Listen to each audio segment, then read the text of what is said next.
আসসালামু আলাইকুম। অনেকেই মিথ্যা মামলায় ফেঁসে যায়। মিথ্যা মামলায় ফাঁসলে আপনি কী করবেন? এই বিষয় নিয়ে আজকে আলোচনা। মিথ্যা মামলায় আপনারা অনেকেই মনে করেন যে টোটালি আমার নামে মিথ্যা অভিযোগ দিয়েছে তাহলে মামলায় কিছুই হবে না।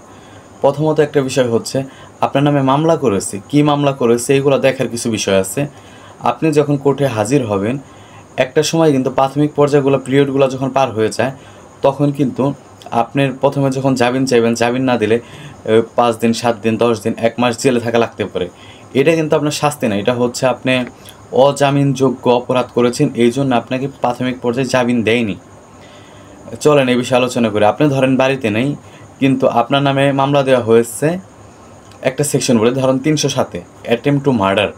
তখন কিন্তু কোর্ট দেখবে না এসে যে আপনি বাড়ি ছিলেন কিনা।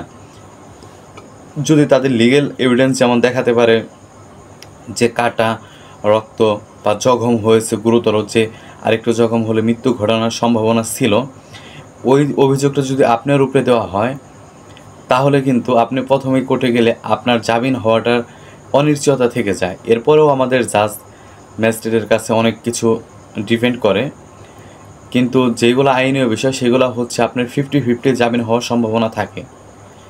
এই জন্য যারা ভাবেন যে আমি বাড়িতে ছিলাম না, আমার নামে মিথ্যা মামলা করেছে, কি হবে বা আমাকে আটকাবে কি না, আসলে আটকান না আটকান জাজের উপরে নির্ভর করে। এবং কি আপনি প্রাথমিকভাবে যখন হাজিরা দিবেন, স্যালেন্ডার করবেন, তখন কিন্তু দেখবে যে আপনার উপরে কী অভিযোগ করা হয়েছে।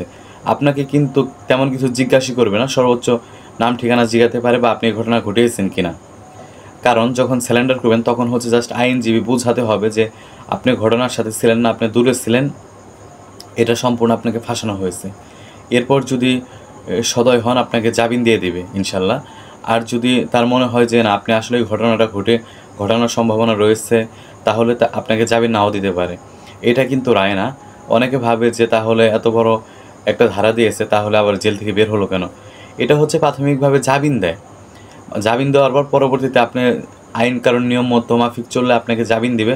বাইরে থেকে এসে নিয়মিত আপনার হাজিরা দিতে হবে। হাজিরা যদি আপনি মিস করেন, পরবর্তী তারিখে ওয়ারেন্ট করে আপনাকে আবার ধরে আনবে।